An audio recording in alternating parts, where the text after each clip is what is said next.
विसरवाडी पोलिसांची धडक कारवाई। वाहनासह 30,40,000 रुपयांचा सुगंधित तंबाखूचा साठा जप्त।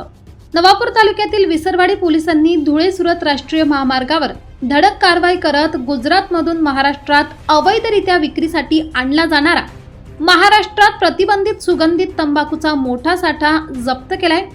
या कारवाईत वाहनासह एकूण 30,40,000 रुपयांचा मुद्देमाल जप्त करण्यात आला असून या कारवाईमुळे तंबाखूजन्य पदार्थांच्या अवैध व्यवसाय करणाऱ्यांमध्ये खळबळ उडाली आहे।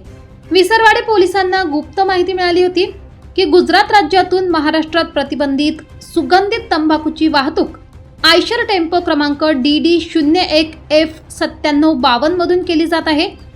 या माहितीच्या आधारे सहाय्यक पोलीस निरीक्षक जयेश खलाणे यांच्या मार्गदर्शनाखाली पोलीस कर्मचारी श्याम पेंढारे, राजू कोकणे आणि धीरेंद्र शिंदे यांनी धुळे-सुरत महामार्गावरील समेजा हॉटेल परिसरात सकाळी सापळा रचला। संशयित आयशर टेम्पो थांबवून चालकाची चौकशी केली असता त्याने उडवाउडवीची उत्तरे दिली।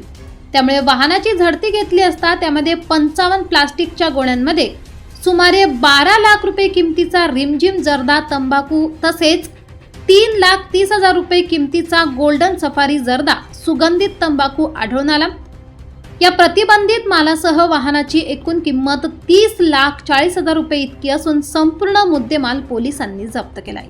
या प्रकरणी आयशर टेम्पो चालक सलीम खान बाबू खान राहणार मेकानियो के ढाणी जिल्हा बाडमेर राजस्थान याला पोलिसांनी ताब्यात घेतले।